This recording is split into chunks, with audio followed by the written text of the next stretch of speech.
Son las 6 de la mañana, 30 minutos. ¿Cómo están? Siempre es un gusto saludarlos. Bienvenidos a este servicio informativo de la televisión pública. Vanessa, ¿cómo estás? Feliz martes.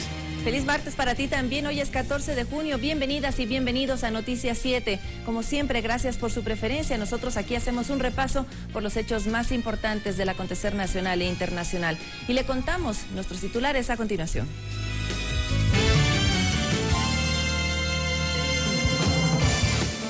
Comité de Derechos Humanos de las Naciones Unidas rechazó alegato de perseguidos pedido por los hermanos Isaías. Pescadores de Jaramijó retoman la actividad comercial luego del terremoto del 16 de abril. En lo internacional, varios países condenan el tiroteo en Orlando. El presidente Barack Obama llegará este martes a la Florida.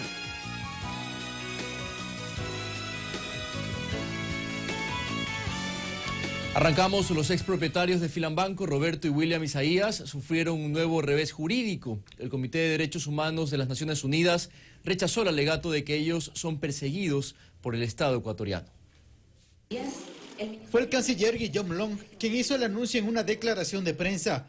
El Comité de Derechos Humanos de la Organización de las Naciones Unidas emitió un dictamen el 6 de junio pasado donde concluyó, expuso Long, que en el proceso legal en contra de los hermanos Roberto y William Isaías no hubo violación a las garantías del debido proceso, tal como lo aseveraron los expropietarios de Filambanco en un alegato interpuesto ante esta instancia internacional. El dictamen del Comité de Derechos Humanos ratifica que, en este caso, no se ha perseguido a personas, sino actos delictivos, actuando de acuerdo al principio de legalidad y garantizando el derecho al debido proceso.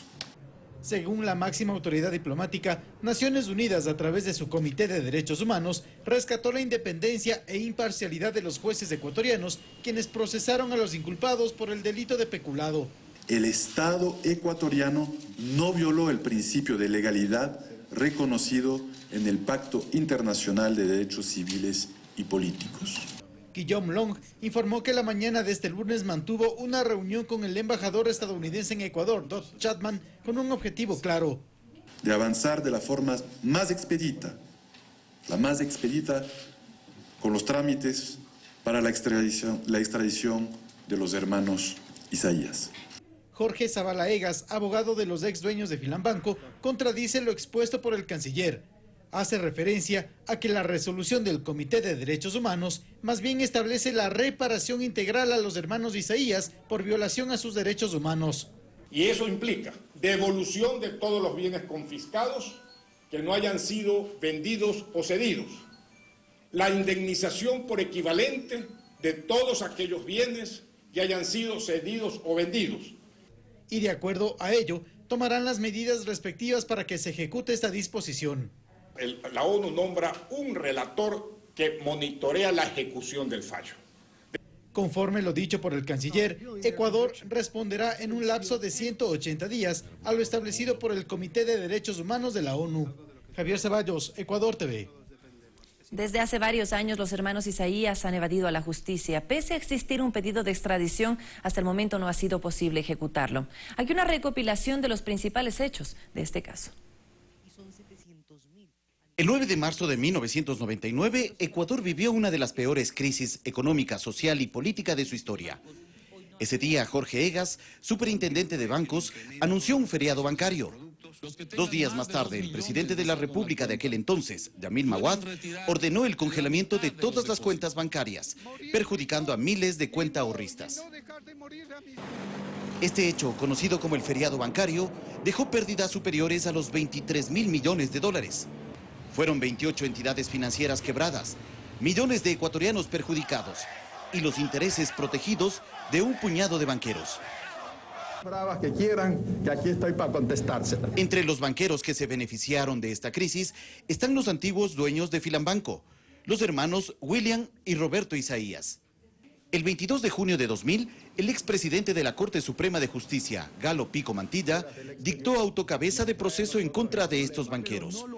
Desde esa fecha hasta la actualidad, los hermanos Isaías han recurrido a una serie de artimañas legales para no devolver el dinero que el Estado ecuatoriano tuvo que destinar para el salvataje de la entidad bancaria y para evadir la condena final de 8 años de prisión por el delito de peculado bancario, al que fueron sentenciados por la Corte Nacional de Justicia el 11 de abril de 2012, luego de 12 años de proceso legal.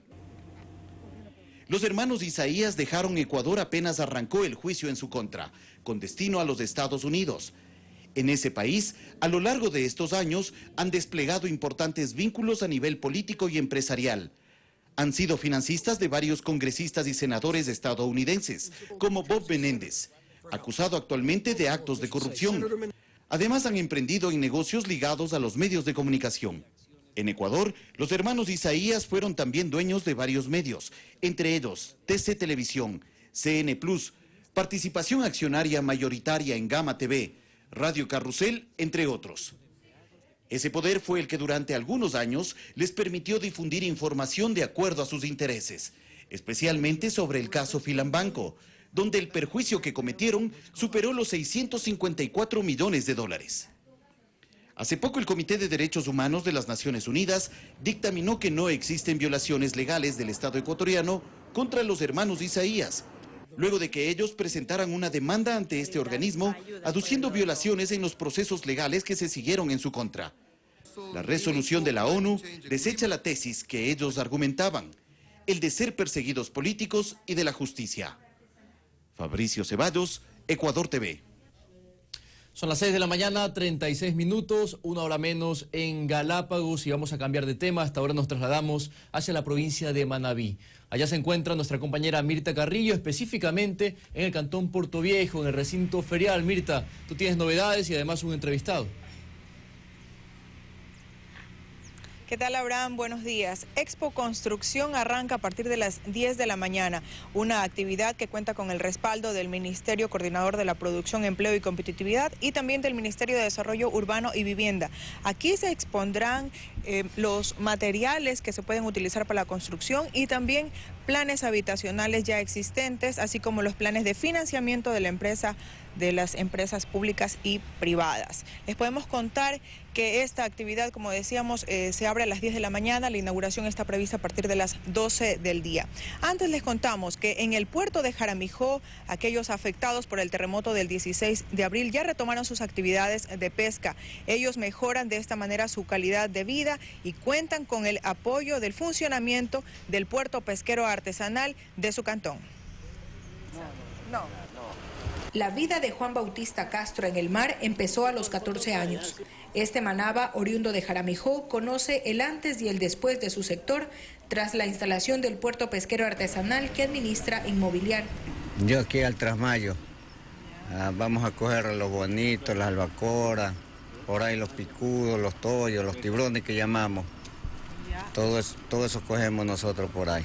Son al menos 3.000 personas afectadas de alguna manera por el terremoto, pero que se benefician con los servicios y áreas para el embarque, desembarque y comercialización de mariscos, así como el abastecimiento de combustible, hielo e insumos necesarios para la actividad pesquera, reactivando su economía. Pargo, picuda y caballito. ¿Y eso dónde lo va a vender ahora? Esto lo llevamos a Río Chico, Río Chico de Rocafuerte.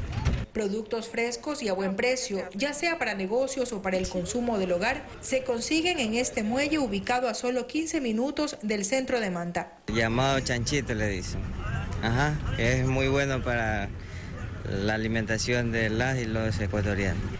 Esa es la esperanza que nosotros tenemos. Es como un banco que tengamos allá en el mar, que nos da plata, no es mucho, pero nos da cualquier cosa. Para la subsistencia del hogar, sí. La obra emblemática del gobierno ha permitido generar un espacio digno y mejorar la calidad de trabajo de los pescadores, ofreciéndoles igualdad de oportunidades económicas y sociales. Con cámara de Felipe Jurado y Carlos Burgos, Mirta Carrillo, Ecuador TV. El principal propósito de la feria acá en el recinto ferial de Portoviejo es la reconstrucción de Manabí y de Esmeraldas. A esta hora agradecemos la presencia del señor gobernador encargado de la provincia de Manabí, Javier Santos, a quien le consultamos cuál es el interés que ha existido por parte de las empresas que construyen, que tienen materiales para la construcción de viviendas, ahora a exponer acá en Portoviejo. Buenos días. Bueno, buenos días, un abrazo a todos los compañeros ciudadanos del país invitarlos a esta Feria de la Reconstrucción. Primero, tenemos 47 empresas que van a participar en esta Feria de la Reconstrucción, que es importantísimo que se haga desde acá de Puerto Viejo, justamente aquí, en este recinto ferial donde desde antes se exponían diferentes tipos de actividades comerciales. Recordemos que Puerto Viejo en la devastación ha sufrido destrucción de algunas, o por no decir más del 60% de las edificaciones en el centro de Puerto Viejo, y eso hace que tengamos que tener algunos planes de reconstrucción, planes de vivienda, habitacionales. En ese sentido es importante invitar a la ciudadanía que asista a esta Feria de la Reconstrucción. Planes de financiamiento también conocemos, van a ofrecerse aquí del BIES, de pronto también la banca privada. Es correcto, recordemos que esta feria es patrocinada por el Ministerio de la Producción, el Midubi, y los incentivos que está dando el gobierno de la Revolución Ciudadana en los planes de reconstrucción son de importantísima representación justamente aquí en Manabí. Por eso es importante tener esta exposición con estos planes habitacionales. Hay personas que tienen sus terrenos propios y que necesitan construir y que necesitan tener propuestas y financiamiento para la reconstrucción. Por eso aquí tenemos las alternativas. Algunas empresas que han mostrado o que tienen, como estamos viendo en los espacios, viviendas tipo campers, viviendas de madera, viviendas hechas con materiales de la zona. Entonces los expositores van a darnos algunas alternativas para la reconstrucción. Bien, muchísimas gracias. Entonces, así lo ha dicho el señor gobernador, son alternativas de personas que ya quieren tener su hogar, quieren tener su casa propia, pero quieren el financiamiento. Ellos necesitan también que se abran las oportunidades para tener los materiales adecuados para que las viviendas sean sismo resistentes en este caso también. Eso estaremos atentos a lo que se desarrolle durante la mañana acá en la ciudad de Puerto Viejo. Mañana y tarde es una feria que se desarrollará desde las 10 de la mañana hasta las 5 de la tarde. La entrada es totalmente libre. Ahora les podemos conversar que en Manta existen ciertos inconvenientes ya con el pasar de los días en el proceso de demolición de las estructuras. Se ha indicado que muchas de ellas van a hacerse de forma manual al encontrarse en unos sectores llamados como callejones, donde es difícil que ingrese la maquinaria pesada y esto tomará un poco más de tiempo. 6 empresas son las encargadas de la demolición de estructuras en Manta. La actividad direccionada por el Departamento de Obras Públicas Municipal cuenta con una programación. Sin embargo, hay barrios donde aún esperan por las inspecciones. Realmente yo creo que hay que derrumbarla por completo. Pero sí necesitan que vayan los técnicos y lo digan.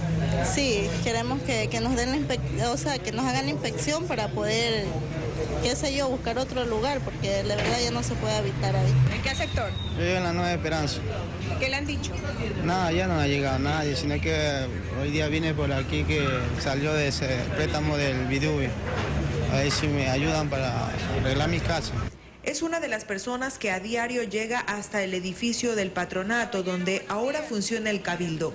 Yo por decir, soy discapacitado, vengo de tan lejos que gasto $5 gasto y que no me den solución, que mañana tengo que venirme a las 7 de la mañana a coger turno para ver si me atienden el día jueves o viernes. Ellos están en albergues o en casas con familiares. Dicen que sus viviendas fueron parcialmente afectadas por el terremoto. Yo la veo que está así como virada. Ya, y ¿está viviendo ahí? No se está viviendo ahí. Pero quiere regresar, ya van a ser 2 meses. Claro, ya van a ser 2 meses, pues, y mi hermana ella quiere regresar a la casa ya. Según un reporte del municipio, al menos 500 casas han sido demolidas y faltarían otras 460. También que debido a los riesgos, no a todos los lugares podrá acceder maquinaria pesada, por lo que el proceso será manual y tomará mucho más tiempo. Con cámaras de Felipe Jurado y Carlos Burgos, Mirta Carrillo, Ecuador TV. Repetimos la información, acá al recinto ferial a partir de las 10 de la mañana los interesados en reconstruir sus viviendas pueden acercarse. Habrá esta feria de solidaridad para levantar nuevamente a Manabí y a Esmeraldas. Abraham, buenos días. Gracias, Mirta. Desde los estudios en Quito continuamos con la información y es momento de revisar otras secuelas del sismo que se sienten, pero en esta vez en la ciudad de Guayaquil, porque parte de una estructura de una edificación que se encontraba deteriorada colapsó ayer en la zona céntrica de la urbe. Tenemos los detalles. El hecho se registró en la intersección de las calles Colón y Pedro Carbo, centro de Guayaquil. Se conoció que al igual que este vehículo, otro más e incluso un bus de transportación popular quedaron seriamente afectados por la caída de una parte de la fachada de uno de los edificios del sector, edificación que según las autoridades del Cuerpo de Bomberos de la ciudad habría quedado sentida por el terremoto del pasado 16 de abril. Este edificio tuvo afectaciones de mampostería para el terremoto del 16 de abril y tenía un acta de compromiso firmada con el municipio justamente para realizar las reparaciones. Vemos que mientras realizaban las reparaciones no han tomado las precauciones del caso y ha sucedido este incidente. De golpe cayó todo, cayeron todos los andamios, como pueden ver parte de la estructura. Los arrendatarios de los locales comerciales del edificio, así como los vecinos de la zona, aseguraron que este incidente, que afortunadamente no pasó a mayores, ya lo veían venir. Después que ocurrió el terremoto, habían venido el cuerpo de bomberos y el municipio, pero no lo dejaron pasar dentro del edificio. ¿Estas estructuras ya avisaban que se iban a caer? Claro, ya estaban sentidas, por eso que tenían puesto, el edificio al lado tenía puesto una franja de peligro. Se conoció que hasta una nueva evaluación, esta edificación no se podrá habitar, inclusive su área comercial quedará restringida. En Guayaquil, Tyron Lino, Ecuador TV.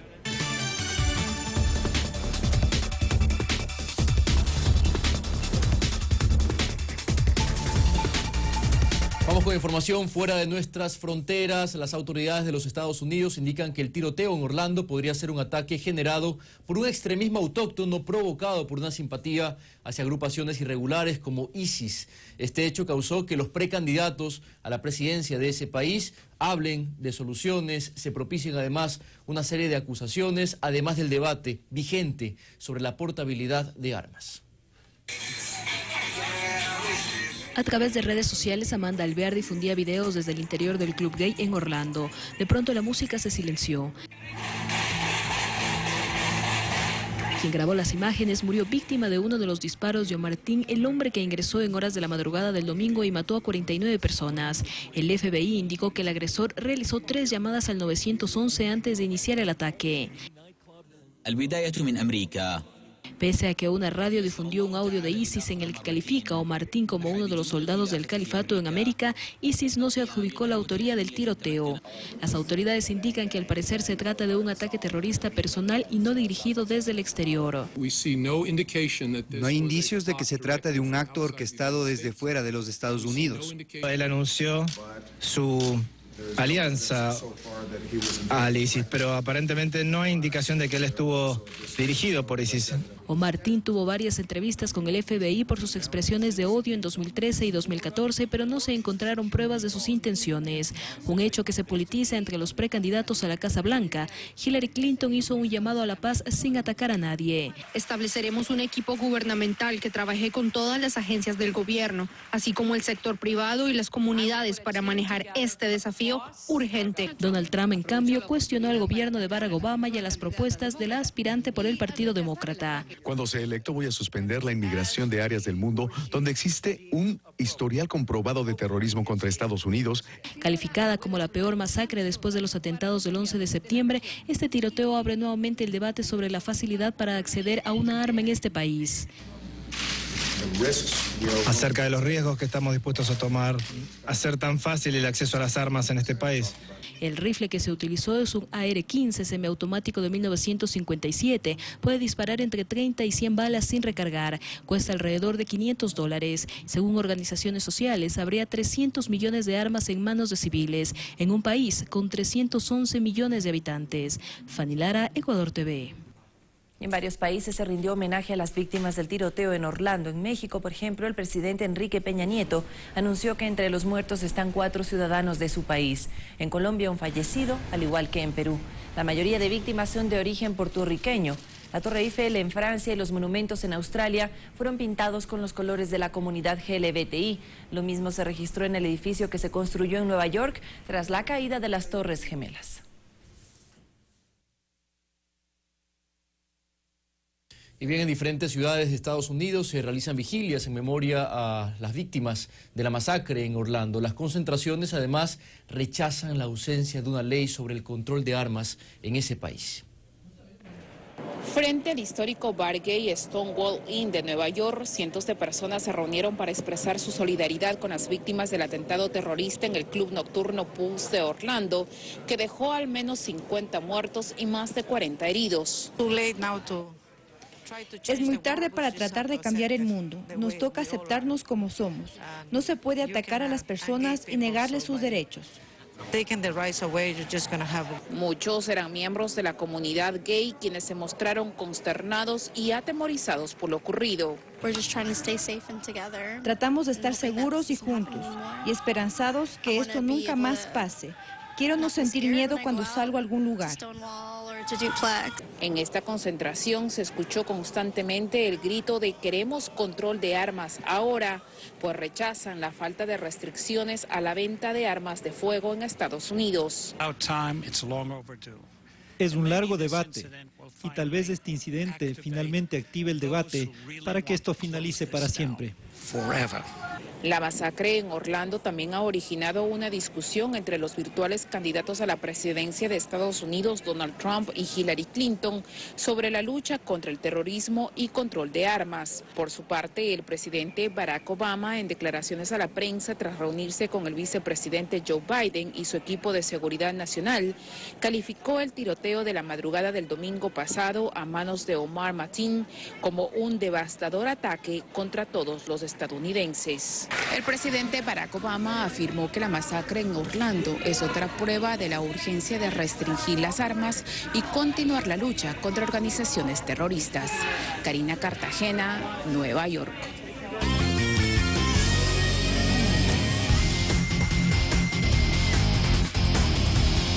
6 de la mañana con 51 minutos y es momento de los deportes y conocemos, Diego Valencia, que Liga Deportiva Universitaria tiene nuevo delantero. ¿De quién se trata? Es Juan Luis Arangono, un viejo conocido que llega a vestirse con el albo y definitivamente será parte de una renovación de Liga en la segunda parte de este 2016. Buenos días para ti, gracias por la bienvenida, bienvenidos todos. Vamos con información deportiva porque desde 1997, la selección ecuatoriana de fútbol ha retornado a esta instancia de una Copa América. Jefferson Abad realizó una nota para no solo realizar un comparativo, sino también revisar lo que ocurrió en aquel año ya lejano y que luego de 19 años la selección ecuatoriana vuelve a imitar lo que sucedió. Previo a la participación en la Copa América Centenario, el objetivo de los jugadores, cuerpo técnico y dirigencia del fútbol ecuatoriano era superar con la tricolor nacional las pobres campañas realizadas anteriormente en el torneo más antiguo del mundo a nivel de selecciones. En ese camino está bien enrutada la selección nacional, luego de clasificar como segundo en su grupo a los cuartos de final de la Copa América Centenario. El conjunto dirigido por Gustavo Quinteros está entre las 8 mejores selecciones del torneo. Con el nuevo formato de la Copa América desde 1975, Ecuador solo había superado 2 veces la fase de grupos, en 1993, cuando fue sede, y la última en la Copa América de Bolivia en 1997, donde en cuartos de final fue eliminado por México en penales. La Copa América Centenario permite que luego de 19 años el conjunto nacional vuelva a clasificar en esta ocasión de forma invicta en su grupo, como ya sucedió en las otras 2 ediciones, y ahora deberá enfrentarse a los locales, Estados Unidos. Tras la victoria ante los haitianos 4-0, esta es la tercera ocasión en la historia que Ecuador vence por este marcador en Copa América. En Chile 1991, el rival fue Bolivia, y en Colombia 2011 superó a Venezuela. Estados Unidos y Ecuador se enfrentarán en cuartos de final el próximo día jueves. Y a propósito del choque del próximo jueves en Seattle, Estados Unidos, entre las selecciones de Ecuador y Estados Unidos, vamos a hacer un repaso en cambio de la historia de los choques entre estas 2 selecciones. No ha sido la primera ocasión que nos hemos topado con ellos, tanto en Copa América como en otro tipo de eventos. Si bien es cierto, no oficiales, sí amistosos, comprobatorios, en todo caso, esta historia de choques entre la selección ecuatoriana y la estadounidense tiene larga data. Una vez definida la llave de cuartos de final entre Ecuador y Estados Unidos, revisamos los antecedentes que tienen ambas selecciones al momento de enfrentarse entre sí, tanto en amistosos como en torneos oficiales. Curiosamente, la última rival de la Tri previo al inicio de la Copa América Centenario es justamente la próxima contrincante de la segunda fase del certamen. En ese encuentro comprobatorio disputado hace varias semanas en Norteamérica, la selección de Klinsmann se impuso a Ecuador por la mínima diferencia. Sin embargo, existe un historial más amplio entre estas dos selecciones que inició en 1984, cuando en amistoso disputado en Nueva York, la Tri empató sin goles con Estados Unidos. Desde ahí se han enfrentado en 13 ocasiones, con 5 victorias para Ecuador, 5 empates y 3 triunfos estadounidenses. Cabe mencionar que la única ocasión previa en un torneo oficial fue el 19 de junio de 1993, en la Copa América disputada en nuestro país, cuando la Tri ganó por 2-0 a Estados Unidos con goles de Raúl Avilés y Eduardo Hurtado. Mientras que el último antecedente positivo guarda a un seleccionado actual en su récord, ya que Jaime Llobí, actualmente titular de Gustavo Quinteros, fue el autor del único tanto del partido disputado en Nueva Jersey el 11 de octubre del 2011, cuando Ecuador ganó por última vez a la selección norteamericana. 6 de la mañana con 56 minutos. Vamos a revisar en cambio a continuación a través de algunas imágenes cómo está construido, cuáles son las características tanto tecnológicas como en el avance en cuanto a construcción del escenario deportivo en el que se va a disputar el encuentro entre los Estados Unidos y Ecuador. Atención, el encuentro será el próximo jueves 16 de junio a partir de las 20:30. El CenturyLink Field es un estadio bifuncional de fútbol y de fútbol americano en la ciudad de Seattle, en el estado de Washington. Un escenario que se reparte en dos, porque allí juegan de locales los Seattle Sounders de la Major League Soccer, esto de la liga de fútbol o de soccer norteamericano, como le llaman los estadounidenses, y también de los Tiburones de Seattle. Estamos hablando del equipo de fútbol americano, de la Liga NFL. El estadio también fue una de las sedes de la Copa de Oro, tanto en el 2005 como en el 2009 y en el 2013. Tiene una capacidad máxima de 67,000 espectadores, pero está reducida para partidos regulares de los Sounders a 39,000 personas. Tiene la fama de ser el estadio más ruidoso en el deporte profesional de los Estados Unidos. Esto, entre otras cosas, es el escenario donde se va a disputar los cuartos de final entre Estados Unidos y Ecuador. El estadio del CenturyLink. El CenturyLink Field, ahí es donde se va a desarrollar el encuentro entre los Estados Unidos y Ecuador. Regresamos a nivel nacional porque también, como parte de la evaluación que deja el encuentro de la primera fase que dio la clasificación a la siguiente ronda de la Copa América Centenario, también es evaluada por varios personajes del fútbol a nivel nacional. Uno de ellos es José Francisco Ceballos, no solo en su calidad de presidente de Barcelona, sino también como ex seleccionado ecuatoriano, opina acerca del momento del equipo de todos. Contentos, orgullosos de ir avanzando después de tantos años a una instancia definitiva como es cuartos de final. Creo que tenemos todo dado para poder soñar con llegar a una final. Un equipo también que ha demostrado jerarquía en momentos difíciles, ha sacado su casta con buenos jugadores y creo que futbolísticamente estamos para pelear a cualquiera. Ya se jugó previo a la Copa América Centenario un amistoso donde se evidenció que es un mano a mano, es una selección importante con buenos jugadores, dueños de casa, pero Ecuador tiene sus argumentos, así que estamos confiados por el lado bueno de que vamos a tener un gran partido y por qué no soñar, como dije antes, en llegar a siguientes instancias, semifinal y por qué no una final. Futbolísticamente ha presentado muy buen nivel futbolístico por momentos, eso es consolidar mayor tiempo en los partidos para que se puedan dar los resultados correspondientes, así que creemos que hoy es el momento preciso que se dan las condiciones para poder llegar a una final y soñar con ser campeones de América. Y como una catástrofe que fue calificada por parte de varios medios de comunicación y por parte de gran parte de la afición de Brasil, la eliminación de su selección de la Copa América Centenario. No es un buen momento el del fútbol brasileño. Esto se lo viene acarreando ya desde el Mundial que organizaron en la última edición del mismo. Vamos a revisar algunos de los titulares en la siguiente nota y también algunas de las reacciones que ha dejado de lado al seleccionador Dunga de la dirección técnica del equipo multicampeón a nivel mundial. Decepcionante, humillante y vergonzosa. Con esos calificativos resumió la prensa brasileña la derrota de la selección 1-0 contra Perú, que lo dejó fuera de la Copa América Centenario en la última fecha de la fase de grupos, donde los incas fueron primeros del grupo. Fuera Dunga, tituló el diario popular O Día, quejándose de la derrota de la Canariña y del seleccionador luego de un gol de la mano del peruano Raúl Ruiz Díaz. Todos los ojos están puestos en la Confederación Brasileña de Fútbol, mientras crecen los rumores de que podría anunciarse en las próximas horas el despido del entrenador Dunga, quien precisó que no teme a ser sacado del cargo. Por su parte, el delantero Neymar, jugador del Barcelona español, salió en defensa del seleccionado brasileño y manifestó respaldo a los jugadores ante la previsión de que muchos críticos saldrán a criticar desmedidamente al equipo.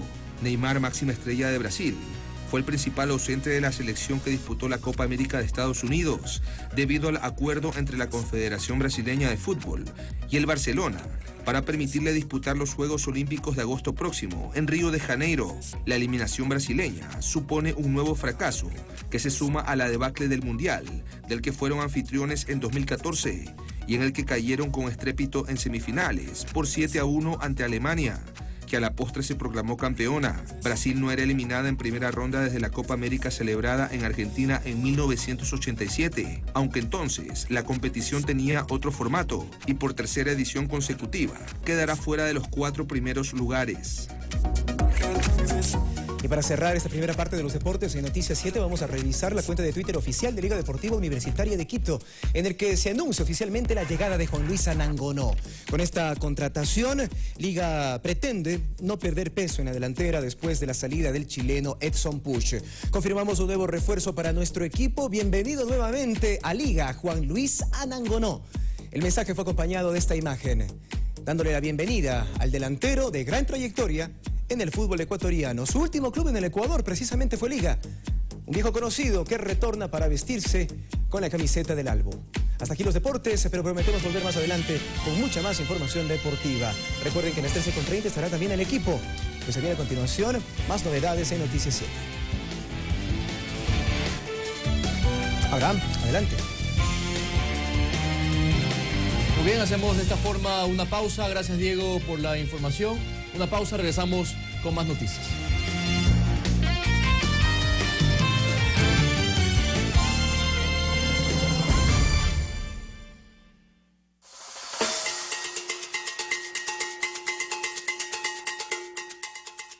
Somos Kenny y Zoltan, dos científicos en una misión en Vietnam, un área repleta de serpientes venenosas. ¡Una cobra real! Zoltan busca serpientes. Yo quiero descubrir cómo las personas viven con tantas de ellas. ¡Serpientes! Nuestro objetivo en Vietnam es recolectar muestras de toxinas de tantas especies de animales venenosos como sea posible. Solo hacemos cosas que atraen los problemas. Nat Geo nos trae Kenny y Zoltan en busca del veneno. Hoy, 20:15, Ecuador TV. Somos todos. Mi corazón está contento. Jamás estará más triste. Porque nuestro sombrero ahora se llama Montecristi, compadre. ¡Véanse!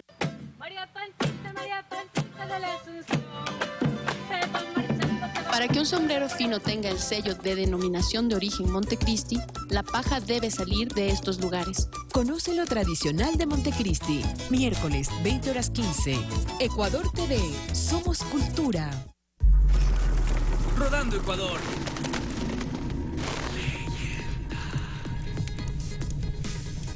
Próximamente. ¿Crees que el reggaetón y la salsa tienen algo que ver?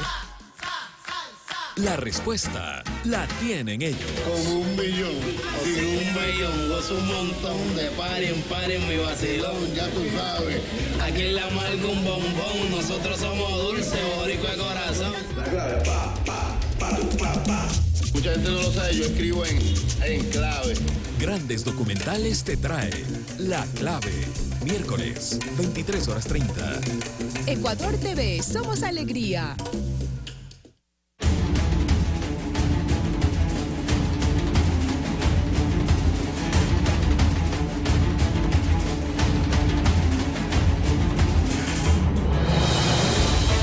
Iniciamos Pensamiento Crítico en este día martes. Tenemos ya la presencia del doctor Augusto Tandazo, analista en temas petroleros, pero que también ha sido mencionado por el informe presentado por la cadena Telesur y diario El Telégrafo como que estuviera vinculado a la agencia de inteligencia conocida como la CIA. También vamos a hablar con él sobre el tema del petróleo, por cierto, ya que él ha sido un especialista durante mucho tiempo en este sector. Doctor Tandazo, buenos días, gracias por haber aceptado la invitación. Comienzo iniciando la primera pregunta. Bueno, Diario El Telégrafo y la cadena Telesur lo mencionan como que usted fuere el relacionador público de la presencia de la CIA aquí en el Ecuador.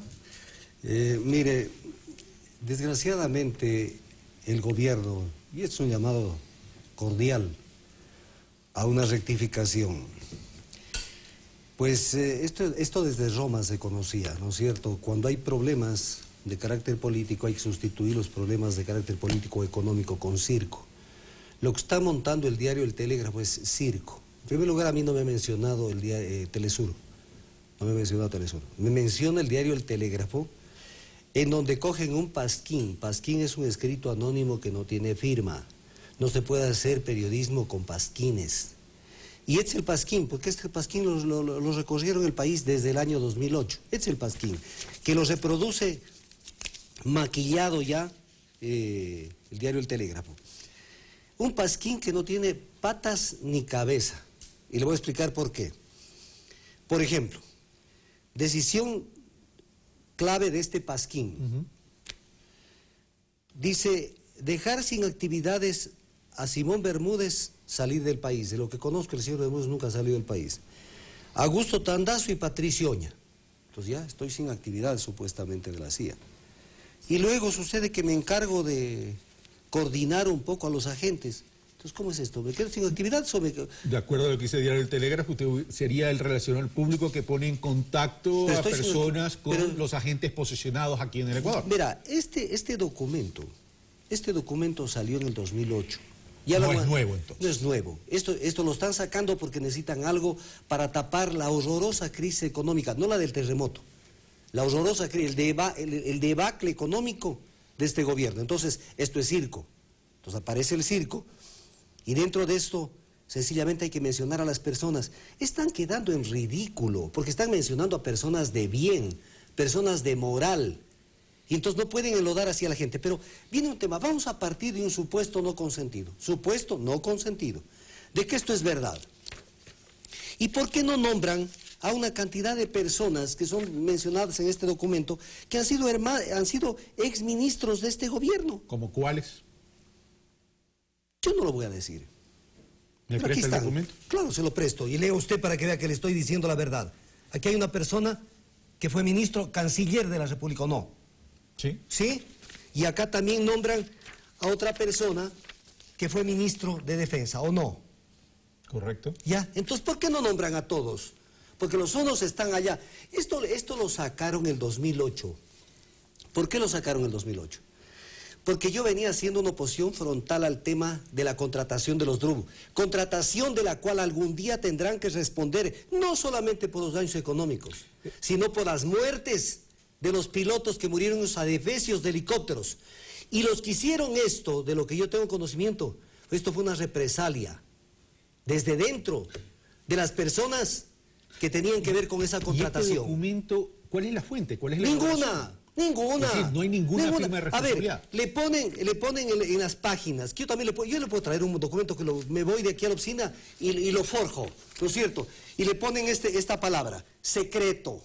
Entonces la gente que ve eso o que lee un periódico dice, secreto. ¿Quién le puso secreto? Yo mañana hago un documento forjado y digo que usted es agente de no sé quién. ¿Me permite este documento un momentito? Se lo devuelvo enseguida. Y verle la página final también. Sí. Si este documento es forjado simplemente para crear, como dice usted, circo, y le ponen secreto sin ningún firma de responsabilidad, ¿cuál es el objetivo de ponerlo a usted también, a poner a los exfuncionarios del gobierno? Porque ahí estarían involucrando también a gente que ha participado y que de una u otra manera estaría afín al gobierno. Pero es que eso es una doble moral. Le voy a poner un ejemplo. Titulares a 6 columnas en donde se critica a la gente que ha tenido empresas en Panamá o que ha tenido dinero en el exterior. ¿Y por qué no sacan el nombre también, los nombres de las personas de este gobierno que tienen empresa en Panamá? O sea, doble moral. ¿Por qué no sacan toda la lista? Toda. ¿Por qué los documentos de los Panama Papers no están en la Fiscalía, sino en alguna dependencia del gobierno? O sea, usted ¿Por menciona qué? que esto es información selectiva. ¿Por qué? ¿Pero por qué? Le estoy hablando algo concreto. ¿Por qué los papeles de los Panama Papers no están en la Fiscalía, que es el órgano de investigación, y están en una oficina del gobierno? Bueno, eso habría que preguntarle a los medios. Entonces ya basta de doble moral. Okay. Ahora, ¿sí vio la página última? Sí, la vi. Sí vio vea, sí la vi. ¿Por qué no sacan eso también? No, la página última no la está viendo usted. Esta está aquí. Claro. Vea la que se les filtró. No, y esto de aquí salió ya publicado anteriormente, también en esta foto. Ahora, la pregunta es... ¿Y qué conclusión se sacó respecto de eso? Porque esto es parte también de estos documentos. Mire usted, ex consultor de Correa ayudó a que Porta siga. ¿Por qué no siguen con las siguientes páginas? Claro. Ahora, si usted se siente entonces afectado, porque evidentemente se siente afectado y está en su derecho legítimo de sentirse afectado si no hay ninguna prueba que lo involucre, ¿qué acción va a seguir? A ver... Primero, yo no soy ingenuo, ¿no es cierto? Yo de candoroso no tengo un pelo. En este momento donde todo está controlado en el país, fundamentalmente las cortes, la fiscalía y todo, yo no voy a mover gran cosa con esto. Pero acuérdense con lo que están haciendo cuando esto pase. Porque van a haber comisiones de la verdad para todo. Para todo van a haber comisiones de la verdad. ¿No dice la Ley Orgánica de Comunicación que hay normas deontológicas, que hay que respetar la dignidad humana, la honra y reputación de las personas, que las prácticas de los medios de comunicación es rectificar las informaciones falsas, que hay que respetar la presunción de inocencia? ¿No dice eso? No hablan de que la información tiene que ser verificada. ¿Y qué hace el diario El Telégrafo? ¿Qué hace? Yo ayer le mandé una carta a Orlando Pérez. ¿El diario El Telégrafo lo contactó? No, para nada, para nada. ¿Qué hace Orlando Pérez allí? Yo le mandé ayer en el mail de él mi comunicación protestando por esta estupidez. ¿Y qué le ha respondido? Nada. Hasta la fecha nada. Pero además, yo no aspiro verá, hay un viejo principio que dice, calumnia que de la calumnia algo queda. Es como que digan de usted, por ejemplo, usted es pederastra. Y usted se ve obligado a salir a un medio de comunicación a decir, no soy pederastra. El 50% dicen, yo creo que sí, y el otro 50% yo le creo al señor que no. Pero ya los ventilaron, ya los sacaron, ya lo balconearon. Eso no es respetar la honra. ¿Acción táctica para descalificar, restar credibilidad y dañar reputación? A ver, yo supe de esto, que se venía hace exactamente unos 10 días, más o menos. ¿Cómo se enteró? Me enteré porque supe que tuvieron una instrucción, un determinado estamento del gobierno, de que tienen que pegarme un rayoncito o un rayonzote, porque yo en el Facebook, porque no me invitan mucho determinados medios, y yo en mi Facebook sí saco cosas súper importantes respecto de los horrores que ha cometido este gobierno. Entonces dijeron, ya es hora de pegarle un rayoncito. Ya me lo pegaron, pero yo también les voy a pegar algunos rayoncitos. ¿Cómo cuáles? Por ejemplo, dice el Evangelio, yo no soy por si acaso cristiano ni religioso, pero dice el Evangelio una frase de la sabiduría, por sus obras los conoceréis.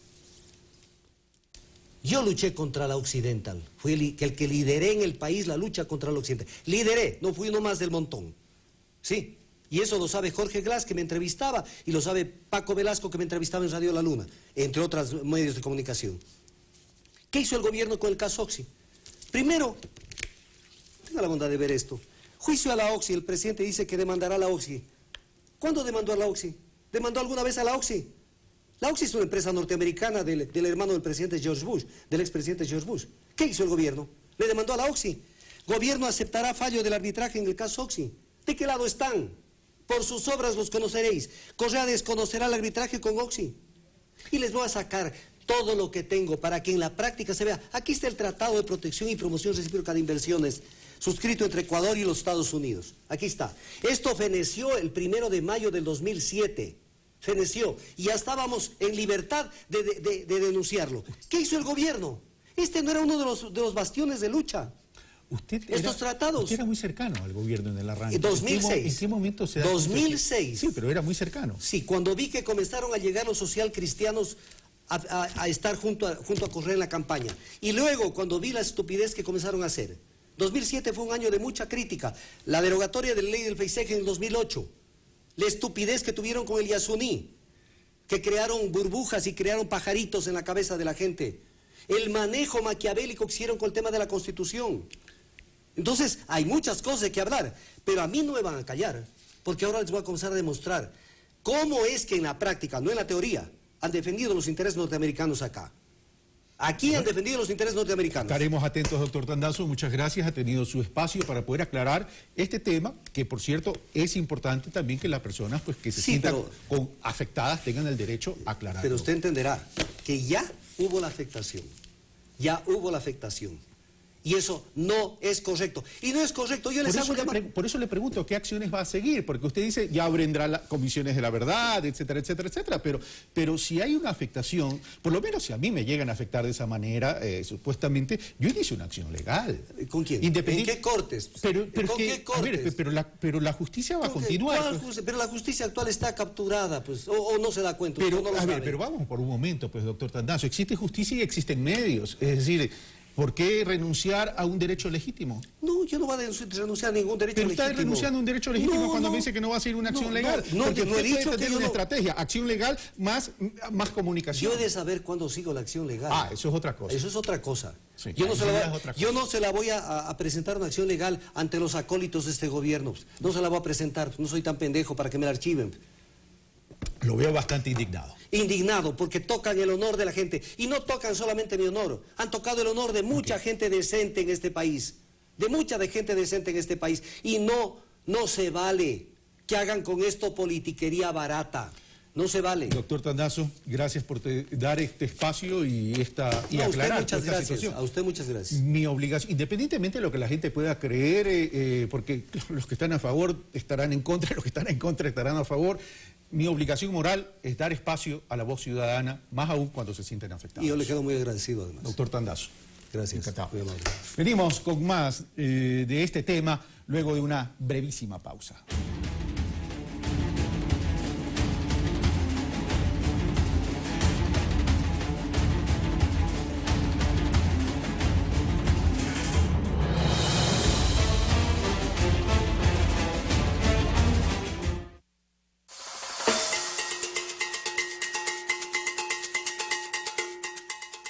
Trabajaba con Baglietto como compositor, integraba la banda de Charly García y comenzaba a preparar su primer disco solista. Es el autor del disco más vendido de la historia del rock argentino. Mi onda será. Querrás decir mi onda, ¿no? Yo soy Fito Páez, ¿no? No, yo soy Fita Páez y Rodolfa Páez. No te pierdas las historias, experiencias y canciones de Fito Páez. Mirá cómo Schumann termina en un tema de Elvis, ¿no?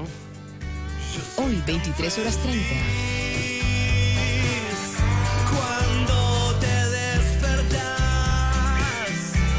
Me haces feliz.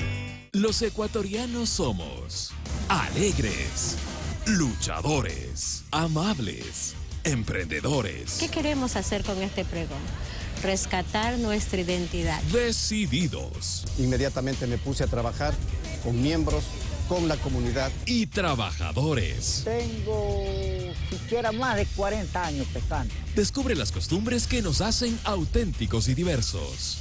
Documentales ecuatorianos. Este viernes, 22:30.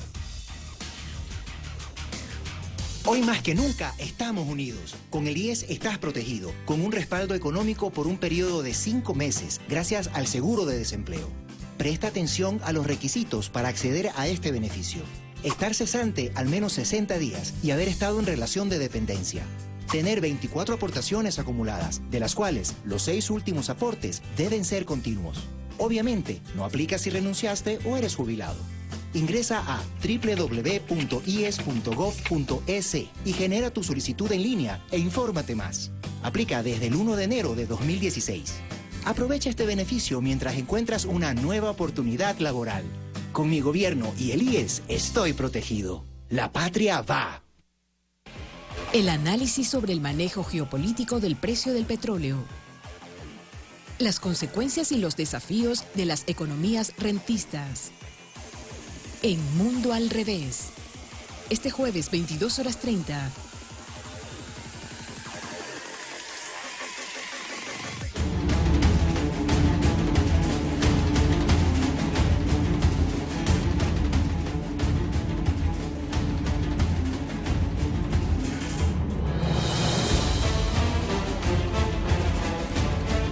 Bueno, iniciando nuestra segunda entrevista, tenemos a la presencia de Jaime Galarza, escritor y autor del libro La CIA en el Ecuador, para seguir analizando este tema. Don Jaime, muchas gracias por estar acá. Acabo de entrevistar al doctor Washington Tandazo, que está indignado y se siente perjudicado porque dice todo esto que ha salido publicado en diario El Telégrafo, y él dice, Telesur a mí me ha excluido, pero en diario El Telégrafo no tiene documentos de soporte y muestra un documento que no tiene firma de responsabilidad y que incluso se mencionan nombres de personas que han estado relacionadas a este gobierno. ¿Cómo se puede entonces dar un sustento de credibilidad a este tema? Bueno, yo conozco a Augusto Tandazo hace bastantes años. Lo he conocido en su calidad de técnico petrolero. A mí también me llamó la atención ver el día de ayer la versión en el Telégrafo, en que se le implica como un relacionador público de la CIA, en definitiva. Así asoma, por lo menos esa es la lectura que yo pude sacar. ¿Usted pone un signo de interrogación a la credibilidad sobre ese involucramiento del doctor Tandazo? No le escuché la intervención que él ha hecho el día de hoy. Lo que sí debo decir, sin que esto signifique un juzgamiento de la persona, que el doctor Tandazo, de lo que yo recuerdo, comenzó sus actividades de experto petrolero en la época del gobierno de Rodríguez Lara, seguramente lo dijo así. Y me parece que a la época él era partidario de la política nacionalista del ministro Harry Ampudia, especialmente. Lo que no sé qué versión habrá dado él, si es que la dio alguno, respecto de la participación posterior. Porque, por ejemplo, él como experto petrolero y vinculado al problema en aquella época, debió conocer perfectamente que el golpe de Estado contra la política de Harry Ampudia, del gobierno de Rodríguez Lara, el famoso golpe de la funeraria, dirigido por el general Raúl González Alvear. Ese golpe fue organizado por la Texaco, fue organizado por las compañías petroleras, como auspiciado por ellas, como se desprende de los testimonios del propio líder de aquella revuelta fallida, que fue el golpe del 1 de septiembre de 1975. General Raúl González. Raúl González. Pero eso es un tema que no involucra al doctor Tandazo, pero vamos al tema. Es decir, no digo estamos hablando de una especie de acciones estratégicas, en todo caso. Pero vamos a eso. El embajador americano habla, dice, esto se viene escuchando desde hace tiempo, este es el discurso de toda la vida. ¿Cómo poder constatar que realmente existe una matriz de acciones para desestabilizar gobiernos de izquierda? Tengo aquí el libro original de Philip Ash, publicado en 1975, y lo tengo en la versión inglesa para darle mayor autenticidad. Inside the Company, el diario de la CIA. Philip Ash relata en esta obra, como digo, publicada en 1975, toda la intervención, la injerencia de la CIA en los años 60. Dice el embajador actual norteamericano, son historias antiguas. Son historias antiguas, sí, claro, pero historias tenebrosas, porque lo que refiere aquí Philip Agee, que entonces fue oficial de operaciones de la CIA en el Ecuador, no es una historia para echarla al olvido, porque simplemente él día por día va relatando la injerencia que tuvo la CIA en el reclutamiento de agentes, en el pago que él mismo personalmente hizo a muchos de los agentes, en el papel que cumplía cada uno de ellos. Cierto que muchos han desaparecido, muchos han muerto, pero resulta que si usted se guía por este libro y ve la cantidad de agentes ecuatorianos, que encuentra que algunos de ellos están vivos. Por ejemplo, Aquí puede hallar usted el nombre de la doctora Isabel Robalino Bollo, agente, dice, de la estación de la CIA en Quito, usada para dentro de los movimientos sindicales. Y la doctora Isabel Robalino asomó en días pasados suscribiendo un manifiesto de apoyo de 50 intelectuales a la precandidatura de Enrique Ayala Mora. Ahora, pero ¿qué documento? O sea, a ver, puede parecer una pregunta ingenua porque este tipo de cosas nadie lo deja con certificado o notarizado. Claro. Pero el tema es ¿qué tipo de sustento puede hacerse, puede haber y puede existir para poder llegar a esa verdad? Porque el día de mañana, como decía el doctor Tandazo, yo también escribo un documento, escribo un libro, genero una narrativa, pero no presento ninguna documentación que soporte aquello, pero sin embargo ya dejo etiquetada a la persona.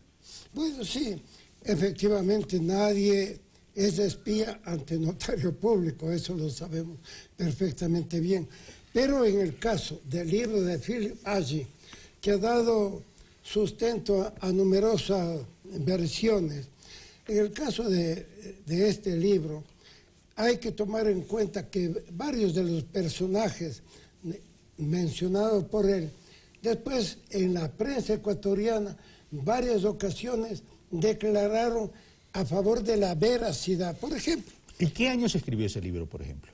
¿Perdón? ¿En qué año se escribió este libro? 75. O sea, estamos hablando del año 75 y de una acción política de esta señora en respaldo de una candidatura. Es decir, ahora, no tiene que ver de la época de este gobierno, sino tiene que ver en la época de la dictadura. Este libro. Así, de la época de esa dictadura.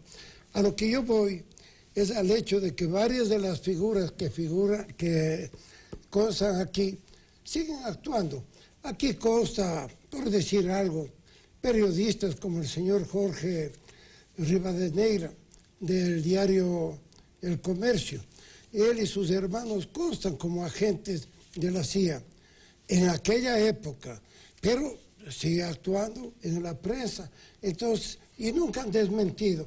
En cambio, agentes mencionados aquí como el general Marcos Gándaro Enríquez, en esa época, le dieron sustento de veracidad a esta obra cuando declaró a la prensa que en verdad él había tenido contacto con la CIA y que le estaba muy agradecido porque la CIA le informó acerca de los movimientos comunistas. Y ya para terminar, Jaime, si la CIA está tan interesada en acciones que desestabilicen gobiernos progresistas o gobiernos de izquierda en la región, ¿significa que la política americana, norteamericana, está queriendo actuar de forma intensa dentro de Latinoamérica?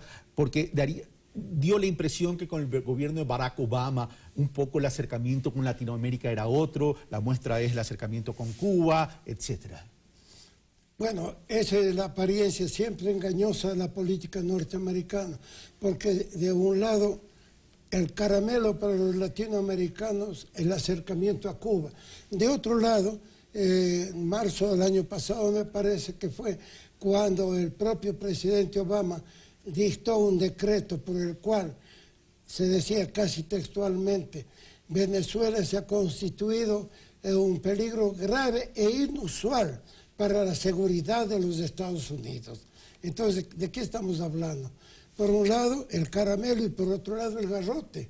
Y el garrote se está aplicando plenamente en todos nuestros países. Esto responde a un movimiento geopolítico, Latinoamérica muy cercano a Rusia, Latinoamérica muy cercano a Irán, en términos de gobiernos de izquierda, progresista, y hay un temor de que esos acercamientos tengan algún tipo de injerencia en la región.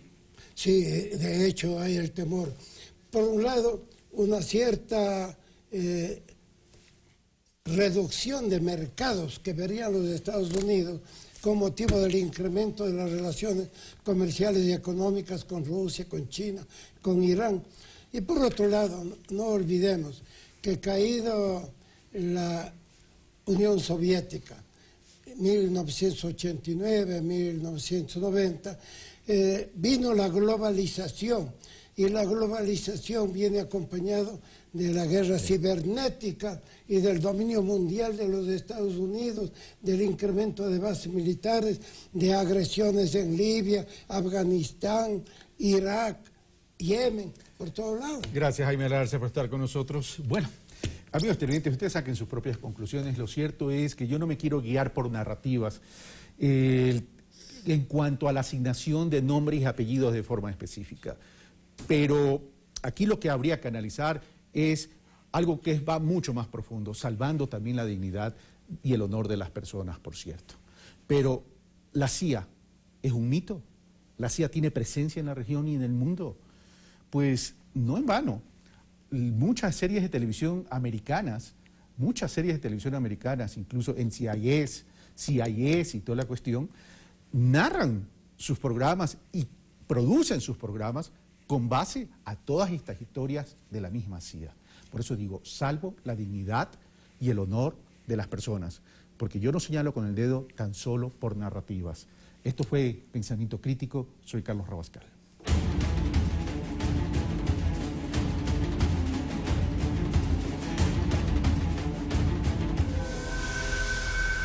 Secretaría Nacional de Comunicación.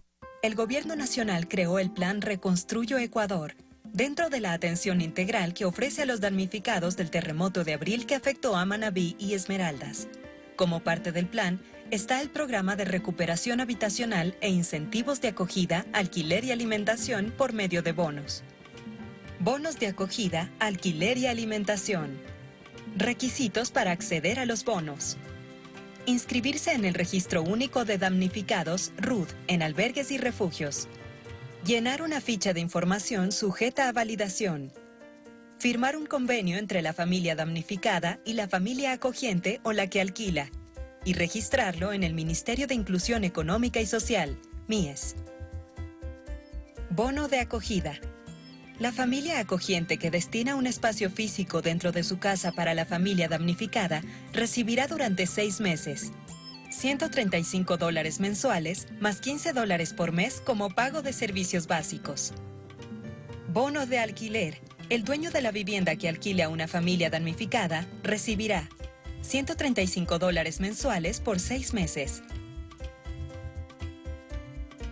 Bono de alimentación.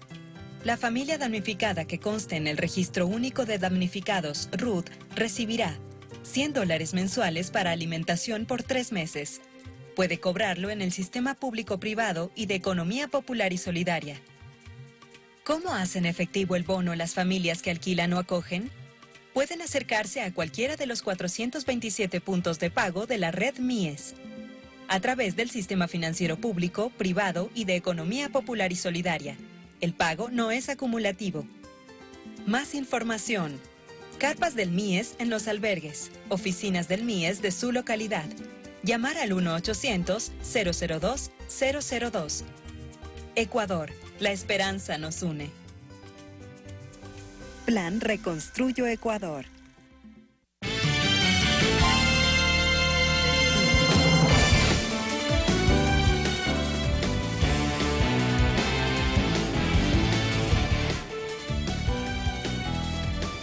Son las 7 de la mañana, 32 minutos, 1 hora menos en territorio insular. Vanessa, seguimos informando aquí en el servicio informativo de Ecuador TV. Así es, Abraham, y recordamos que nosotros tenemos la información que usted necesita conocer. A esta hora le contamos que el decreto número 1773 reglamenta la aplicación de la recientemente aprobada Ley de Solidaridad por las afectaciones del terremoto. A continuación, le explicamos cómo se aplicará esta medida que busca contribuir a la reconstrucción de la zona cero. Con eso iniciamos. En dicho reglamento se incluyen los mecanismos útiles para la declaración y el pago de las 4 contribuciones que establece la Ley de Solidaridad. El 3.33% sobre las remuneraciones, el 0.9% sobre el patrimonio de más de $1 millón, 1.8% sobre bienes inmuebles y derechos representativos de capital existente en el Ecuador, de propiedad de sociedades residentes en paraísos fiscales u otras jurisdicciones del exterior, y el 3% sobre las utilidades de sociedades y personas naturales. Se amplió además el plazo para hacer efectivas las contribuciones, poniendo como fecha de partida el 20 de junio y tomando como referencia el último dígito de la cédula o registro único de contribuyentes. Mientras en el caso de la contribución sobre el salario, la declaración declaración y el pago, el trabajador debe hacerlo a partir del mes siguiente de la retención y tomando en cuenta el 9º dígito de la cédula o el RUC. Así, si el 9º dígito de su cédula es el 1, el 2, el 3, el 4, el 5 o el 6, su contribución la harán el 20 de junio. Si el 9º dígito es del 7, el 22 de junio. Si el 9º dígito es del 8, el 24 de junio. Si es del 9, el 26 de junio y el 0, el 28 de junio. En el caso de extranjeros que no tengan cédula ni RUC, deberán pagar su contribución hasta el 28 de junio. Si coincide con un día de descanso o feriado, la entrega de la contribución se trasladará al siguiente día hábil. Alexis Moncayo, Ecuador TV. Desde que entró en vigencia el sistema de dinero electrónico en el Ecuador, ya se encuentran activadas unas 80.000 cuentas. A medida que es usada la plataforma, las autoridades del Banco Central aseguran que se incrementa la confianza de sus usuarios. Sonia es propietaria de Tortillas Cafetería, un pequeño local ubicado en la calle Caldas y Vargas en Quito.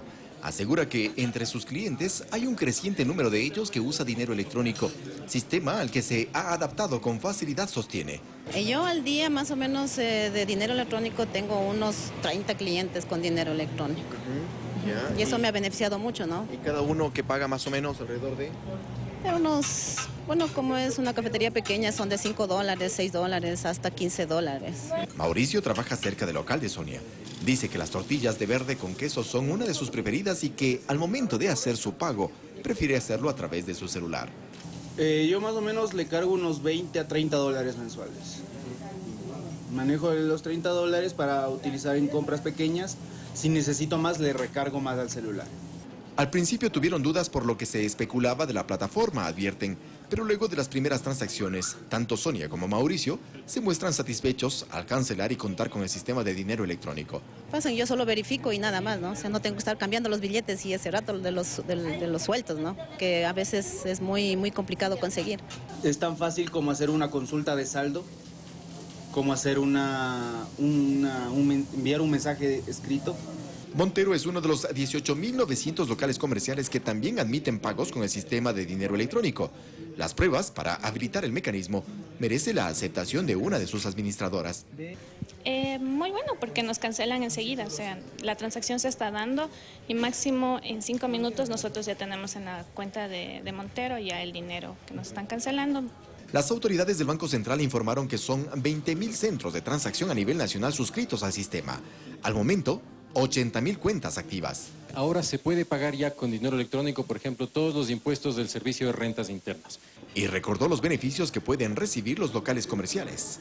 E incluso para los pequeños comerciantes, si pagan con dinero electrónico, la cuota del RICE tiene un descuento, es un beneficio adicional. Y también los usuarios al cancelar con este esquema.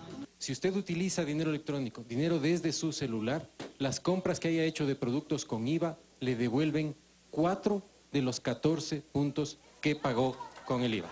El jefe de Estado demostró el mecanismo de uso y aseguró que solicitó que parte de su sueldo sea acreditado a su celular para utilizar el sistema de dinero electrónico. Eduardo Córdoba, Ecuador TV. Pero ¿sabe usted, amiga y amigo, cómo crear una cuenta en el sistema de dinero electrónico? Se lo contamos a continuación, preste mucha atención. Para crear una cuenta en el sistema de dinero electrónico debe marcar al asterisco 153 numeral desde cualquier teléfono celular de cualquier operadora. No necesita saldo ni datos móviles. Ingrese los datos que le indique el sistema como su número de cédula, nombres y apellidos. Recibirá una clave secreta temporal que de inmediato puede cambiarla, marcando nuevamente al asterisco 153 numeral. No es necesario abrir ninguna cuenta en ningún banco. Apenas marca uno el asterisco 153 numeral y abre su cuenta, está abriendo una cuenta ya en el Banco Central. A partir de allí, puede acercarse a 20.000 centros de transacción a nivel nacional, es decir, farmacias, bancos y cajeros automáticos, cooperativas, supermercados, almacenes, locales comerciales y demás, en donde puede cargar su cuenta con el dinero que usted desee y de igual forma cancelar sus consumos o servicios. La mayoría de dólares que existen en el Ecuador son electrónicos, no físicos. La mayoría de dólares que existen en el Ecuador están en la banca, en cuentas, no están en billetes. Entonces es difícil para la gente comprender, pero el símil del agua es importante. O sea, el agua es realmente el dinero y el teléfono viene a ser la llave con la que yo puedo manejar. Si abro la llave, hago pagos. Si cierro la llave, no manejo pagos. No hay límite de ingreso de efectivo y la persona puede mantener su cuenta con saldo cero. A manera de ejemplo, es un proceso equivalente a recargar tiempo aire en su teléfono móvil. Si usted quiere tener saldo en su cuenta electrónica, tiene que depositar el valor equivalente en dinero físico. Entre las bondades destacadas por las autoridades sobre el sistema de dinero electrónico, entre otras, es que es un medio electrónico más de pago. Su respaldo es en dólares. Favorece a la velocidad de las transacciones y por ende a la dolarización. Pero además, se trata de un sistema al que solo usted decide si lo usa. Eduardo Córdoba, Ecuador TV.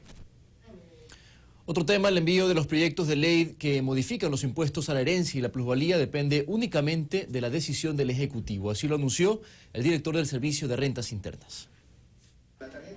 Durante un conversatorio con la prensa la semana pasada, Leonardo Orlando, director del Servicio de Rentas Internas, aseguró que el informe está listo, pero que su envío a la Asamblea depende del presidente Correa. El señor presidente nos ha indicado que cuando las condiciones sean las más oportunas para remitir nuevamente los proyectos, se lo hará. Según el funcionario, el tema sigue bajo análisis dentro del gobierno e insistió en que con las modificaciones planteadas, el número de contribuyentes se reducirá, pues se eleva a $175.000 la base del monto exento del pago al impuesto a la herencia. 1 de cada 89.000 ecuatorianos, de acuerdo a la información del 2015, tendría que pagar algo del impuesto a la herencia. En la Asamblea, los legisladores están a la espera de la llegada del proyecto de ley. Incluso él habló de que serían alrededor de 200 personas las que pagarían el impuesto a la herencia, lo cual hace realmente una discusión menor. La presidenta del Parlamento, Gabriela Rivadeneira, manifestó que una vez que el informe llegue a su despacho, el legislativo abrirá el debate en el que espera se involucren todos los ciudadanos. Y el tema de herencia es un tema en debate. Esa es la disputa del sistema y del modelo económico. Un modelo que acumula el capital o un modelo que permite la redistribución de la riqueza. Alexis Moncayo, Ecuador TV. Cambiamos de tema. La sociedad financiera Proinco entró en liquidación. A través de su cuenta de Twitter lo informó el superintendente de bancos. Se investiga un presunto delito de estafa. Cristian Cruz, superintendente de Bancos del Ecuador, lo informó mediante un tuit. Proinco, sociedad financiera, entra en liquidación. En enlace directo, un extracto de la resolución donde se da a conocer que la compañía infringió el Código Orgánico Monetario y Financiero por presentar incumplimientos sustanciales al programa de supervisión intensiva al cual se encontraba sujeta, incumplimientos reiterados a las disposiciones legales vigentes y a las disposiciones del organismo de control, presentar un nivel de solvencia negativo y por tanto muy inferior al 50% del mínimo requerido en la normativa vigente, así como por presentar omisiones y distorsiones en los estados financieros, ocultando la real situación financiera de la entidad y poniendo en riesgo su viabilidad. Durante este fin de semana, la Fiscalía informó además que tras una audiencia de formulación de cargos, se dictó prisión preventiva contra Santiago R., presidente del Consejo y accionista de Proinco Sociedad Financiera, por su presunta participación en delito de estafa. Según explicaron, el implicado, a través de proyectos inmobiliarios que no tendrían respaldo, habría captado cerca de $70 millones, pero además una de las empresas de Santiago R. ofrecía a los inversionistas pagar por sus depósitos intereses más altos de los establecidos en la ley. La Fiscalía tendrá 90 días para profundizar investigaciones durante la etapa de instrucción fiscal. Sofía Montoya, Ecuador TV. 7 de la mañana, 42 minutos. 53.000 profesores de un total de 40.000 ya rindieron las pruebas disciplinarias dentro del proceso de evaluación. El siguiente grupo lo hará a partir del 2 de agosto. El Ministerio de Educación indicó que en la primera fase apenas el 0.5% no aprobó y deberá rendir nuevamente el examen en marzo del año 2017.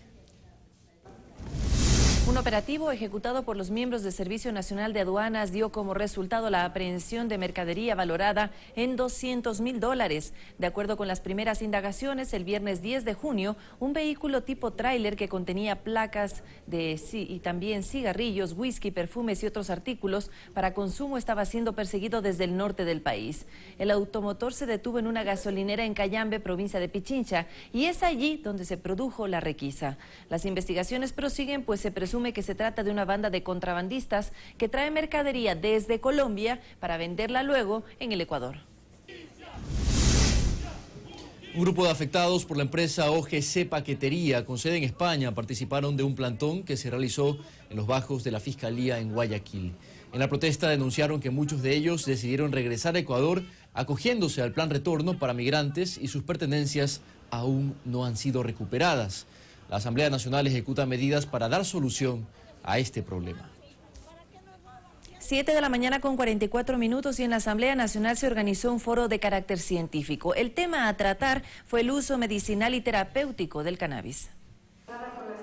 La idea de estos espacios es empezar a debatir sobre el uso terapéutico del cannabis, que tal como lo explica Santiago Escalante del Ministerio de Salud, es una planta que sirve para el tratamiento de algunas enfermedades crónicas. En el caso de pacientes con esclerosis lateral, la anorexia en los pacientes con VIH, el caso de epilepsia refractaria, que es el más notable, en el cual hemos tenido bastante resultados provisorios. María Isabel Ortiz, madre de una paciente que sufre de epilepsia, asegura que su hija, mediante tratamientos a base del cannabis, mejoró su calidad de vida. Lo que vimos fue definitivamente una disminución de sus crisis, de la cantidad y de la intensidad en sus crisis. En el ámbito político, Carlos Velasco, legislador y expresidente de la Comisión de Salud del Parlamento, considera que es un tema sobre el cual hay que empezar a debatir, pues en la región, países como Argentina, Chile y Uruguay ya han dado paso al uso medicinal del cannabis. El cannabis ha sido utilizado, ustedes lo han escuchado, en forma histórica por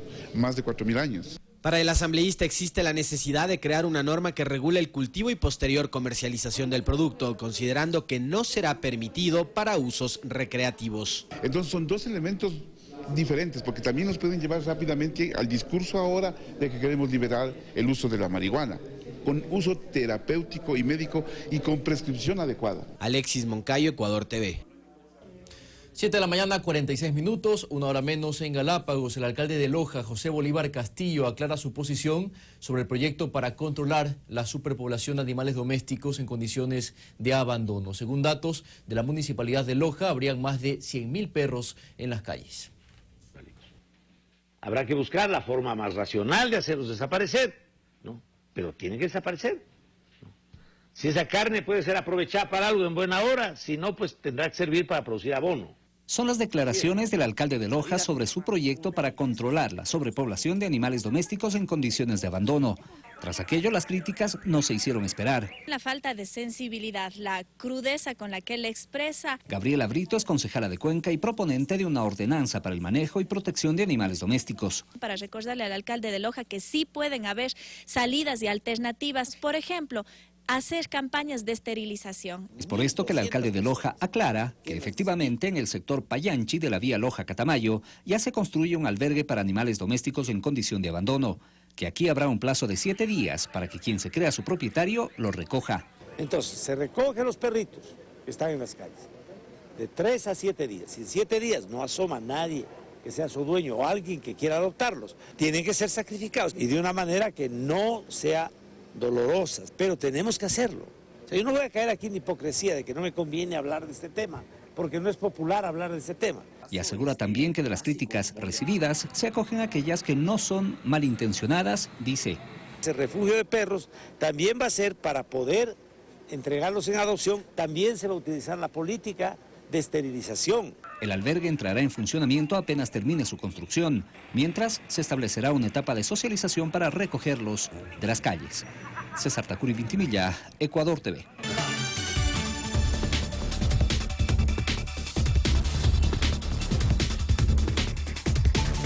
Noticias internacionales. La Organización de Estados Americanos, OEA, inició su Asamblea General número 46 con el apoyo de varios mandatarios y delegaciones al gobierno de Venezuela de Nicolás Maduro. El secretario Luis Almagro, en su discurso de bienvenida, no habló sobre la crisis de este país. Sin embargo, el anfitrión de este evento, el presidente de República Dominicana, Danilo Medina, inauguró la sesión con el respaldo a las iniciativas de diálogo en Venezuela. Nos preocupa el momento por el cual está pasando el pueblo venezolano. En este sentido apoyamos sin reservas todas las iniciativas de diálogo que conduzcan con apego a la Constitución y el pleno respeto a los derechos humanos, a la resolución efectiva de la diferencia entre los sectores políticos. Hablando de Venezuela, llegó a Argentina el líder opositor de ese país, Enrique Capriles, para buscar apoyo al referendo de revocatoria del mandato. Mientras que las lluvias en China provocan inundaciones, más en el siguiente resumen. 600 agentes de seguridad lograron controlar un motín en la cárcel de Barrientos en el Estado de México. La revuelta inició a la 1 de la madrugada de este martes cuando los uniformados intentaron inspeccionar el interior del penal tras la fuga de un preso. El hecho terminó con 17 heridos. El líder opositor y gobernador de Miranda en Venezuela, Enrique Capriles, llegó a Argentina y se reunió con el presidente Mauricio Macri en la Casa Rosada. Capriles indicó que busca apoyo internacional para un proceso de revocatoria de mandato contra Nicolás Maduro. Aseguró además que continuará su viaje por Brasil y Paraguay. Se realizó el primer y único debate de la campaña para las elecciones del 26 de junio en España. Los 4 líderes de los diferentes partidos hablaron sobre sus propuestas para obtener mayoría y poder establecer el nuevo gobierno. El líder del PP, Mariano Rajoy, destacó los logros en la economía, pero fue acusado de corrupción. Una persona murió y otras 3 fueron rescatadas de un incendio en un edificio de oficinas de 2 plantas cerca del centro de Los Ángeles en Estados Unidos. 150 bomberos lograron controlar las llamas. Fuertes granizadas acompañadas de lluvias y vientos azotan el norte de China. Hasta el momento, 2 personas han muerto y 7 están desaparecidas. 9 regiones del país están en alerta por el mal tiempo. Las autoridades estiman que las pérdidas ascienden a $64 millones. Fanny Lara, Ecuador TV.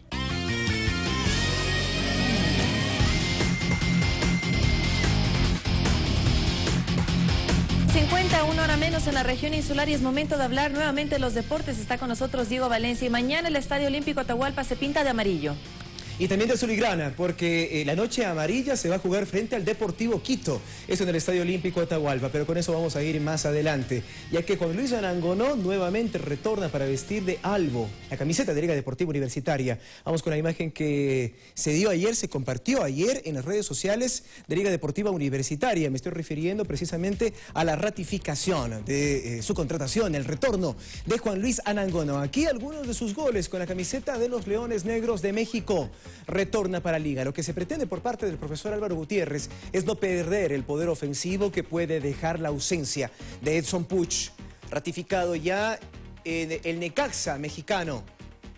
Emigre del fútbol ecuatoriano, el chileno seleccionado de su país, y quien lo reemplaza es este señor, el que viste la camiseta 9, Juan Luis Anangonó, en su retorno al fútbol nacional. 7 de la mañana con 51 minutos. Aquí está el anuncio entonces oficial por parte de la gente de Liga de Quito a través de sus cuentas de redes sociales oficiales. La bienvenida para Juan Luis Anangonó. Confirmamos un nuevo refuerzo para nuestro equipo. Bienvenido nuevamente a Liga, Juan Luis Anangonó. Y el mensaje fue acompañado de esta imagen. En buena hora por Liga, en buena hora por Anangonó. Además, en el Campeonato Nacional de Fútbol tenemos que compartir con ustedes que varios precisamente de los clubes a nivel nacional han aprovechado este espacio para un reacondicionamiento, tanto físico como futbolístico. La misma Liga de Quito no es la excepción. Algunas de las novedades que presenta durante este trabajo el equipo dirigido por el uruguayo Álvaro Gutiérrez. Nosotros veníamos en levantada y la verdad que es complicado. No creo que haya ningún país de otro lado que pare por la Copa. Siempre se termina un campeonato o se sigue jugando. Parar y volver a empezar, la verdad que es la primera vez que lo veo. Pero bueno, creo que nos puede servir como no. Igual que a los equipos que van ahí arriba. Les puede perjudicar o tal vez no. Así que nada, vamos a ver el comienzo de nuevamente el campeonato para ver a quién perjudicó y a quién no. Siempre es primordial sacar el mejor provecho de cada día de entrenamiento que tenemos, sobre todo acoplándonos al sistema que el entrenador requiere plasmar dentro del campo de juego, conociéndonos mucho más en ese sentido, siendo temporizados en todas las líneas y obviamente teniendo claros el objetivo que queremos, ¿no? Tirar siempre para el mismo lado, tratar de seguir escalando posiciones cuando se retome el campeonato, obviamente jugando bien al fútbol, que es lo que más se quiere.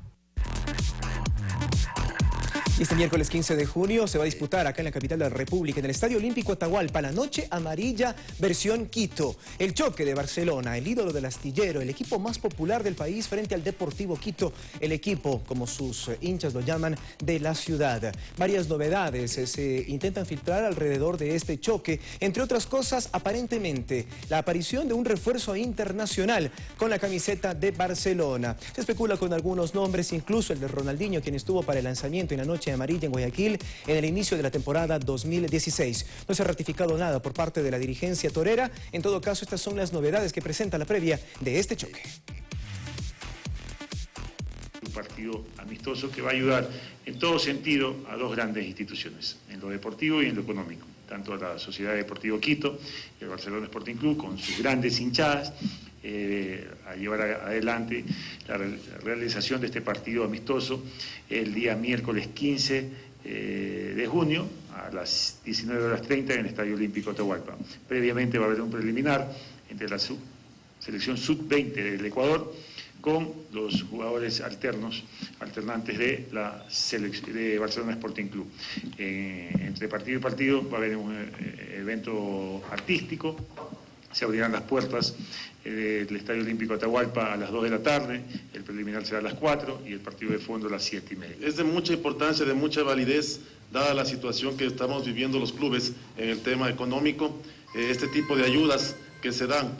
Y qué más que el equipo ídolo del Ecuador venga a jugar ahora con Deportivo Quito en el partido más antiguo del campeonato nacional. Así que estamos gustosos de ser parte de esta Noche Amarilla y el día miércoles pues invitamos a toda la afición deportiva, especialmente a la hinchada de Deportivo Quito. Hoy más que nunca necesitamos de su presencia el día miércoles para que nos apoyen y que disfruten del espectáculo. Reiteramos entonces, las puertas se abren a partir de las 14 horas, existirá un show artístico, un choque preliminar con la selección sub-20 como protagonista, con los jugadores alternantes de Barcelona y el choque de fondo entre el Deportivo Quito y Barcelona a partir de las 19 horas con 30 minutos. Su asistencia es importante, sobre todo por la situación de crisis que viven los clubes a nivel nacional. Cambiamos de tema, no nos vamos del fútbol, cierto es, pero sí de camiseta, porque el Musugruna presenta a sus nuevos protagonistas para lo que será la continuación de la temporada este año. Me estoy refiriendo a Ezequiel Sandoval, jugador argentino, y Dani Bejarano, que incluso vistió la camiseta de la selección de Bolivia. Empecé mi carrera en Atlas, en la primera división D del fútbol argentino. Después pasé por varios clubes de ascenso como Defensores de Belgrano, Deportivo Madryn, La Calle Comodoro, bueno, y varios otros más que en este momento no se me vienen a la mente. Y bueno, tuve un paso por el exterior en la segunda división de Estados Unidos también, en el FC Miami City. Y bueno, hoy en día vistiendo la camiseta del Punchito. Sí, habíamos hablado un par de veces por teléfono, pero mayormente fue por intermedio del profe Rodríguez, que fue a quien tuve hace un par de años atrás en un club de Argentina. Bueno, llegó por recomendación de él, habló con el profe Clausen, me comentó que estaban buscando un delantero y bueno, así se dio mi llegada al club. Entrenando con el equipo, así que bueno, esperando que las cosas nos salgan de la mejor manera, tanto individual como grupal, ¿no? Todos estamos en un mismo barco, así que hay que ir por el mismo camino si queremos que las cosas mejoren acá en el club. Hay que seguir por una misma línea y estar todo comprometido y mentalizado en poder sacar esto adelante.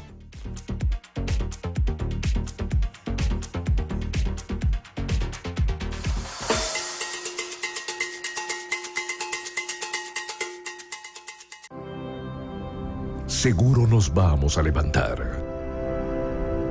Porque somos un país donde los sueños vuelan más alto que los miedos. Renaceremos más fuertes. Porque nuestras familias lo merecen. Seguro nos vamos a recuperar. Seguro y con más impulso que antes. Porque tenemos raíces firmes que nos empujan a crecer.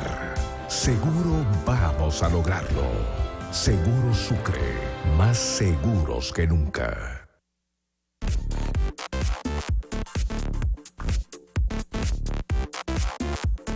Uno de los los jugadores que quedaron al margen de la convocatoria de Gustavo Quinteros para este torneo de la Copa América Centenario es Renato Ibarra. El jugador que tuvo un paso por el fútbol holandés ahora recala en el fútbol mexicano. Lo que pretende Renato es volver a lo que fue su rendimiento habitual, lo que le permitió triunfar en el exterior para ser tomado en cuenta nuevamente con el equipo de todos. Es un nuevo reto en mi carrera, importante, ¿no? Creo que América un club muy grande de México. Espero hacer muy bien las cosas, creo que ya todo está confirmado. Esperemos de que pueda integrarme lo más pronto posible a la pretemporada, hacer una muy buena pretemporada y bueno, después ya dar el todo por el todo, ¿no? Hablé con los directivos del América y me dijeron que ya esta semana trate de sacar lo más pronto posible los papeles y poder viajar esta misma semana, ¿no?